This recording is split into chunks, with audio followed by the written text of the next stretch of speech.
grupo islamista Hamas tiene que ver con la crisis humanitaria que se ha desatado en este territorio tan pequeño pero tan densamente poblado. Entonces llega el momento del análisis para intentar entender cómo está este asunto de la crisis humanitaria en Gaza, que según las denuncias de distintas organizaciones internacionales podría convertirse en una hambruna que afecte a la mayor parte de la población que hace vida en este territorio. Vamos a conectar entonces hasta Argentina con Damián Sichero, analista internacional, profesor universitario y además analista de la casa. Con él siempre entendemos todos estos asuntos que impactan en el sistema internacional y hoy le vamos a pedir que nos ayude a entender esta situación en Gaza, la postura ahora que ha tomado Netanyahu con este asunto de expandir la ocupación israelí en toda la franja, pero vamos a comenzar por este tema, Damián, qué gusto recibirte. Te comentaba justamente antes de ir al aire que estamos inaugurando esta nueva temporada de Ampliamente Contigo, el tercer año, y bueno, es un gran placer que nos acompañes un año más en esta edición de Ampliamente. Hola Natalia, ¿cómo estás? Un gusto saludarte y bueno, siempre un placer estar aquí con todos ustedes. Felicitaciones por la tercera temporada, el programa es realmente muy bueno, así que se lo merecen. Gracias a ti por siempre estar con nosotros. Y fíjate que este tema de la situación en Gaza ha sido reseñado por todos los medios internacionales en su mayoría, con unos matices más hacia un lado y hacia el otro, pero lo cierto es que ya distintas organizaciones internacionales y la comunidad internacional se ha pronunciado casi al unísono sobre la difícil situación que enfrentan los palestinos en Gaza, la población civil que ha sido tan abatida y tan afectada en este conflicto, en este enfrentamiento entre Israel y el grupo islamista Hamas. Entonces, ¿cómo entender la situación en Gaza? Porque por un lado, Israel se defiende diciendo que no bloquean la entrada de ayuda humanitaria, que se permite el acceso a ayuda humanitaria, pero la verdad es que las imágenes que ruedan en todo el mundo son realmente desgarradoras. Entonces, ¿cómo entender esta situación? Bien, bueno, como bien hiciste en tu introducción, Gaza es la región más densamente poblada del mundo. Tenemos más o menos 2 millones de habitantes en un territorio muy pequeño. Y hay una serie de datos que nos están mostrando que Israel de alguna manera está intentando, no sé si decir un genocidio, pero sí afectar directamente a la población. Tenemos desde el conflicto con Israel de octubre de 2023 1.900.000 desplazados, es decir, contando la totalidad de gente que tuvo que movilizarse, más del 90% de la población. Tenemos más del 60% de los edificios de Gaza atacados o destruidos, es decir, a más del 50% del territorio. Tenemos obviamente la cuestión de la crisis alimentaria, de medicamentos, de medicina, que no ingresan o ingresan por regiones muy lejos donde realmente es la zona de conflicto, donde está la mayor cantidad de gente agrupada dentro de Gaza. Es decir, hay una serie de medidas que nos muestran que el ejército de Israel, de alguna manera, está, no quiero decir atacando directamente, pero sí perjudicando a la población más allá del grupo de Hamas. A esto yo siempre me hago a mí la pregunta, ¿no? Si atacan el 60% de los edificios de la Franja de Gaza, es medio raro pensar que el 60% de los edificios. Estamos hablando de 150.000, 200.000 edificios atacados. Quiero decir, esto va un poco más allá de solo pelear contra Hamas. La realidad es que yo creo que gracias a lo que es la tecnología, las redes sociales, hoy en día nosotros nos enteramos de muchas cosas que hace 50 años hubiese sido imposible. Se suma que hoy en día hay una gran cantidad de población árabe o musulmana expandida por el resto del mundo. No es una obviedad que Reino Unido o Francia tienen una gran cantidad de poblaciones árabes y que incluso votan, es decir, son definitorios para elegir a los primeros ministros europeos. Entonces, esta cuestión empieza a cobrar relevancia para nosotros. Ya no es nada más escuchar la campana de lo que sería el Estado de Israel, sino también empezar a conocer lo que es la otra parte de la historia. Y eso empieza a generar, bueno, repercusiones negativas para el Estado de Israel.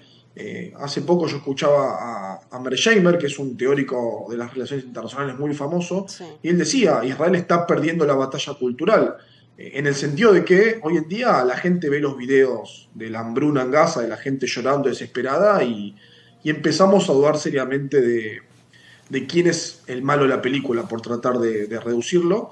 Pero bueno, el gran problema es que pese a que todo lo viendo, todavía esto no se resuelve y parece que es cuestión de tiempo para que, por ejemplo, miles de niños realmente terminen muriendo por falta de comida.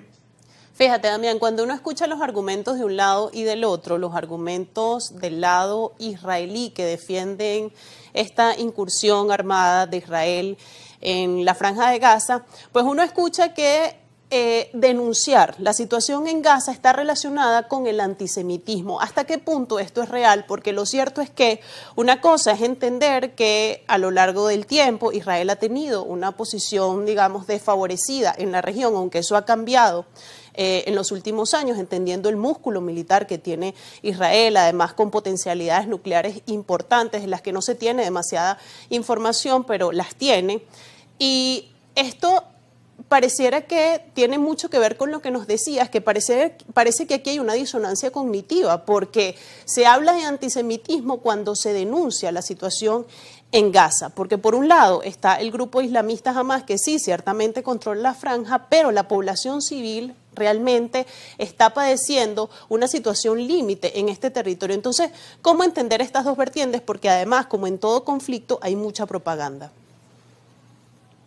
Yo creo que ahí la clave de la cuestión es no centrarnos tanto en Gaza, sino acordarnos de lo que es el otro territorio de un posible Estado palestino, que es Cisjordania. Desde que la guerra empezó en la Franja de Gaza, 7 de octubre de 2023, en Cisjordania, por lo menos 1000 palestinos fueron asesinados, por lo menos, y ahí no hay conflicto con. Y ni hablar de que Israel constantemente continúa con el avance de lo que son las construcciones de asentamientos, vamos a decir, judíos o israelíes en Cisjordania.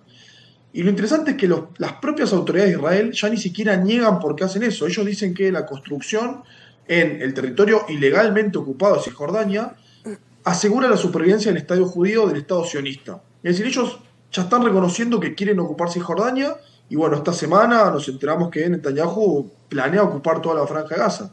Quiero decir, esto ya no es una cuestión de religión, una cuestión de etnias, es una cuestión estratégica. Israel cree que tiene que ocupar la Franja de Gaza y Cisjordania para sentirse más seguro. El tema es que, bueno, volvemos un poco a mi explicación anterior. El mundo se está dando cuenta que en realidad Israel no siempre es la víctima y hoy en día es más victimario que víctima. Entonces, cuando el mundo empieza a criticarlos, ellos se refugian en que son acusaciones antisemitas, que, digamos, está volviendo el nazismo. Por ejemplo, si uno escucha a uno de los ministros de Israel, dijo que en Alemania está volviendo el nazismo porque Alemania planea o analiza reconocer al Estado de Palestina. Es decir, ellos intentan ponerse a la defensiva, pero bueno, volvemos de vuelta un poco a lo mismo. El problema es que nosotros estamos viendo lo que pasa. Quizás hace 40 años podíamos haber estado un poco más desinformados, pero hoy ya todo el mundo lo ve y por eso están medio contra la espalda y la pared el Estado de Israel. Pero acá el tema es que ellos están convencidos de lo que hacen y hay una explicación muy lógica.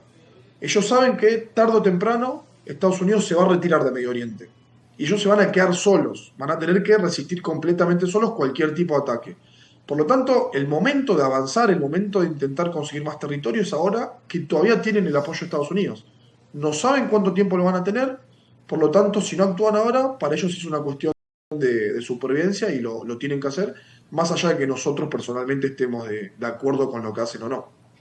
Y en este punto es muy importante que hayas mencionado el asunto de la ocupación y de toda esta dinámica que ha ejecutado Israel con el asunto de los colonos para ir ganando y colonizando precisamente territorio. Y sobre este tema vamos a hablar luego del corte, vamos a hacer una pausa porque también es oportuno hablar del Estado palestino, ¿no? Y de qué países en este momento están discutiendo reconocer a Palestina como un Estado, y ahí ya la discusión cambia y ahí la gravedad de la crisis parece que aumenta mucho más. Entonces vamos a hacer una pausa en este análisis con Damián Sichero. Él es analista internacional, profesor universitario y nos está explicando cuál es la situación en Gaza a la luz de esta situación que ha provocado el ejército israelí cuando ya están por cumplirse prácticamente 2 años de este conflicto, desde que el pasado 7 de octubre el grupo islamista Hamas incursionara en territorio israelí, matando a más de 1000 personas y llevándose secuestrados a casi más de 200 personas. A partir de aquí inició esta operación militar de Israel en la Franja de Gaza, pero que ahora la situación se ha complejizado mucho más por las denuncias de hambruna masiva que pudiese enfrentar la población que allí se encuentra. Entonces vamos a hacer una pausa en este análisis, en esta conversación.